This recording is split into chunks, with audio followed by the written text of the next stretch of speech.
우리 말씀은 계속해서 누가복음 16장 16절에서 18절의 말씀을 보도록 하겠습니다. 오늘 이 말씀을 가지고 하나님의 나라에 들어가고자 하는 열망이 있는가, 하나님의 나라에 들어가고자 하는 열망이 있는가 라는 제목으로 같이 은혜를 나누기로 원합니다. 복음은 우리에게 열망을 심어주죠. 복음은 우리에게 열망을 심어줍니다. 그래서 복음에 사로잡힌 사람은 게으를 수가 없습니다. 복음을 받아들이고 그 복음 안에 살고자 하는 사람은 갈망이 있고 열망이 있습니다. 복음은 우리에게 하나님의 나라에 들어가고자 하는 갈망을 불태워 줍니다. 여러분에게 하나님의 나라에 들어가고자 하는 열망이 있는지요? 예수님께서 선포하신 복음은 하나님의 나라였습니다. 회개하라, 하나님의 나라가 가까이 왔느니라 라고 말씀하셨습니다. 그래서 예수님의 복음은 하나님의 나라였습니다. 하나님의 나라가 이 땅에 본격적으로 시작한 것은 예수님께서 이 땅에 오신 시기로부터 시작합니다. 왜 그렇습니까? 예수님이 바로 하나님의 나라의 왕이시기 때문입니다. 왕이 오셨기 때문에 나라가 임한 것입니다. 하나님의 나라의 왕이신 예수님께서 오셔서 새로운 언약으로 그의 백성을 만들어가고 계십니다. 삼으시고 계십니다. 여러분에게 새 언약의 백성으로서 하나님의 나라에 들어가고자 하는 열망이 있는지요? 예수님은 두 시대를 구분합니다. 예수님께서 직접 구약과 신약 시대를 나누어 주셨습니다. 옛 언약의 시대와 새로운 언약의 시대를 예수님께서 나누셨습니다.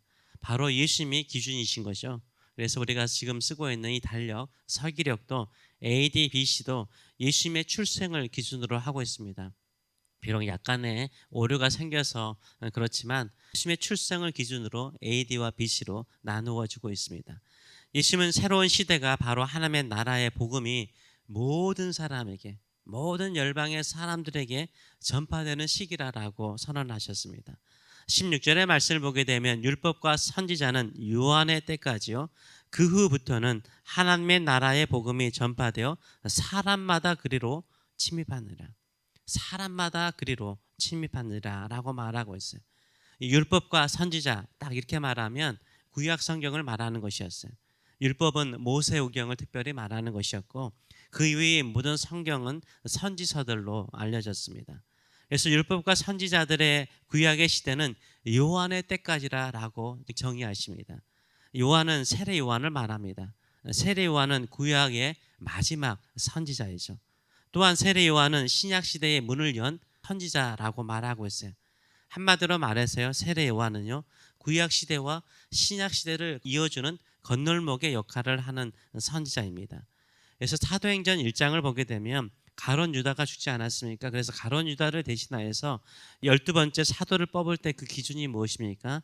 사도행전 1장 21절을 보게 되면 이러함으로 요한의 세례로부터 우리 가운데 올리어 가실 날까지 주 예수께서 우리 가운데 출입하실 때까지라고 말하고 있어요.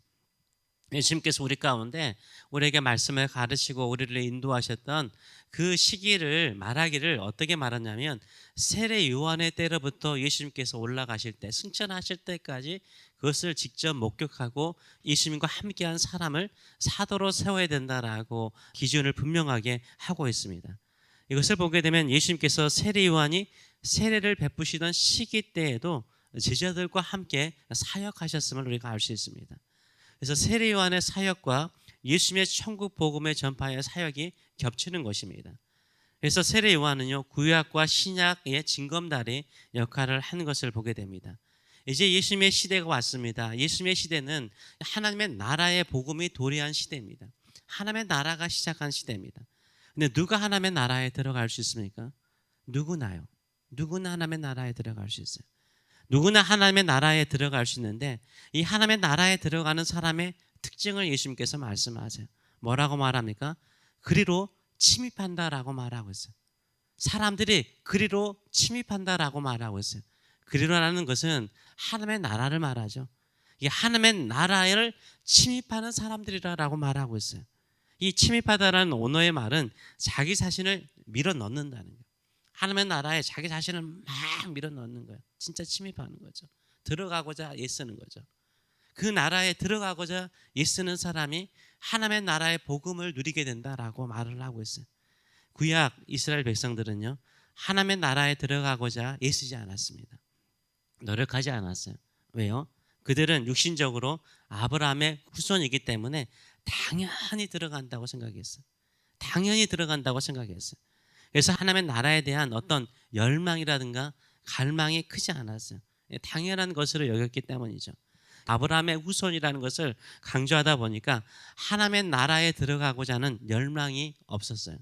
그래서 예수님께서 아브라함의 자손이라고 자부하면서 하나님의 나라에 대한 열망이 없는 이 바리새인들을 향해서 외치시는 거예요. 너희는 하나님의 나라에 들어가고자 하는 갈망이 없냐? 왜 없냐? 이렇게 말하고 있는 거예요. 내 나라, 하나님의 나라는 갈망이 있는 사람이라는 거예요. 누구나 이런 갈망을 가지고 사는 사람에게 하나님의 나라의 복음이 들어간다라고 이야기를 하고 있는 거죠. 우리도 예수 그리스도를 믿음으로 말미암아 이미 구원을 받았습니다. 그런데 이 믿음 때문에요. 이 믿음이 잘못된 건 아니죠. 우리는 예수 그리스도를 믿음으로 말미암아 구원을 받았어요. 근데 그 나라가 우리가 주기도문에서 예수님께서 가르쳐 주신 것처럼 하나님의 뜻이 이 땅에 이루어지고 하나님의 나라가 내 마음에 이루어지고 하나님의 나라가 내 주변을 다스리고 통치함을 통해서 하나님의 영광과 하나님의 뜻이 이루어지는 일에 갈망이 있는지요? 열망이 있는지요? 그런 마음을 가지고 기도하고 있는지요? 어떤 분은 구약 성경을 아주 가볍게 여기거나 무시하는 경향이 있습니다. 신약 성경만 또 믿는 사람이 있어요. 그래서 구약의 하나님은 무서운 하나님이시고 신약의 하나님은 사랑의 하나님이시다. 그래서 구약과 신약의 하나님이 다른 하나님으로 생각하는 분들이 계십니다. 이것은 이미 초대교회 때부터 이단으로 정죄받았어요. 아니죠. 예수님은 오히려 율법의 완성자로 이 땅에 오셨어요. 그 구약 성경의 완성자로 이 땅에 오셨어요.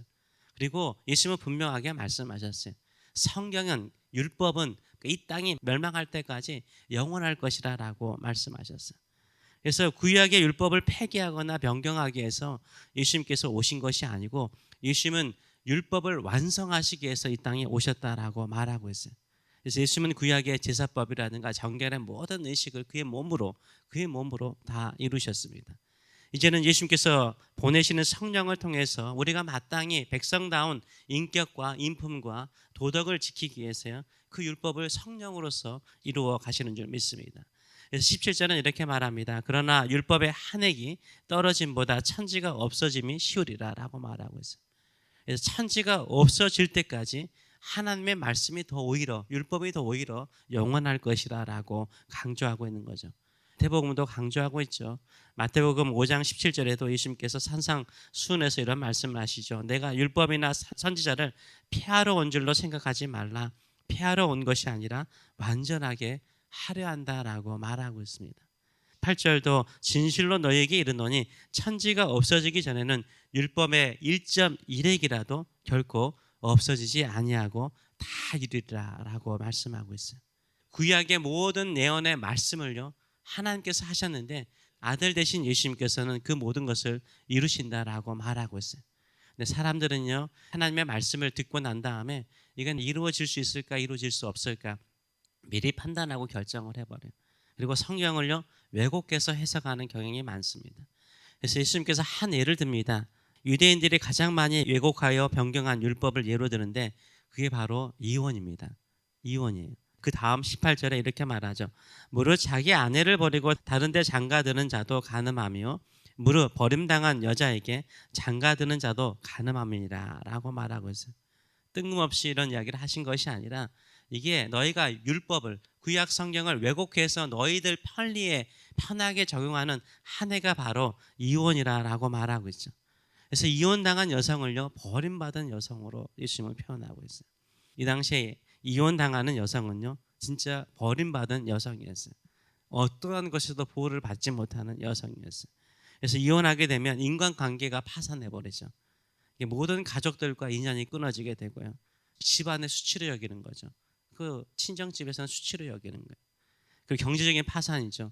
이 당시에는 여자들이 돈을 벌 수가 없었어요.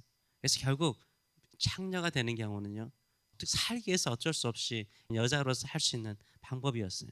그래서 경제적인 파산이었어요. 또 가난과 수치가 항상 그들의 미래였던 거죠. 그렇기 때문에 하나님께서는요, 여성을 철저하게 보호하기 위해서, 집안 안에서 보호하기 위해서 이혼을 제한하셨어요. 신명기 24장에서도 이혼에 대한 이야기를 할 때에도 여자에게 부정한 것이 있을 때만 이혼하도록 하셨어요. 하나님은 철저하게 여성을 보호하도록 하셨어요. 근데 바리새인들은요, 남자들의 욕망이죠. 남자들의 편의를 위해서요, 이 성경을 왜곡하기 시작했어요. 그 당시 약자이면서 가장 취약한 신분이 되는 여성을 보호하지 않아도 된다라고 생각을 했죠. 우리도 성경을 해석할 때 우리 입장에서 해석하는 경향이 있죠. 내가 지킬 수 있는 것은 강조하고 내가 지킬 수 없는 것은 나의 약함을 강조해서요, 우리가 이 성경을 왜곡하게 해석하는 경향이 많습니다. 내가 믿을 수 있는 것은 진짜 성경에서 그대로 일어났다라고 생각을 하고요, 내가 믿을 수 없는 것은 추상화시켜버리죠. 상징으로 그냥 생각해버려요. 그럼 믿지 않으려고 하는 경향이 많습니다. 성경의 모든 말씀은요, 다 하나님의 말씀이에요. 신구약 성경은 동일하신 하나님께서요, 그의 선지자들을 통해서 하신 말씀이고 또 기록한 말씀입니다. 예수님은 구약의 말씀을 따라서 이 땅에 오셨어요. 그리고 복음서는 구약의 수많은 예언들이 예수님을 통해서 이루어졌다라고 성취되었다라고 강조하고 있습니다. 하나님의 나라에 들어가고자 하는 갈망하는 사람은 하나님의 말씀을 내 취향에 따라서 해석하고 적용하는 사람이 아니라는 거죠. 그 말씀 그대로 오늘도 이루어지고 있고 앞으로도 이루어질 것이고 천지가 없어지기 전까지 그 말씀은 반드시 완성되어 가는 줄 믿습니다. 우리의 구원뿐만 아니라 우리에게 두신 그 하나님의 뜻과 계획도 반드시 이루어질 줄 믿습니다. 그러기에 하나님의 나라를 향해서 갈망하는 심령, 열망의 심령을 가지고 살아가시는 저와 여러분 되시길 축원합니다. 그것도 우리가 천국 가는 그날까지 하나님을 향한 갈망, 하나님의 나라에 대한 갈망을 가지고 살아가시는 저와 여러분 되시길 축원합니다. 아멘. 기도하겠습니다. 살아계신 하나님 아버지, 은혜를 감사드립니다. 우리도 어느 순간에 바리새인들처럼 유대인들처럼 이미 구원받았기 때문에 그 나라에 들어가고자, 하나님의 나라의 뜻이 이루어지고 그 하나님의 나라에서도 상급을 받는 인생을 살고자 내 몸을 비집어서라도 예쓰는 우리의 예씀이 없을 때가 많습니다. 주님, 이미 주님의 피값으로 사신 우리의 삶, 주의 피값으로 사신 우리의 인생 주께 드립니다.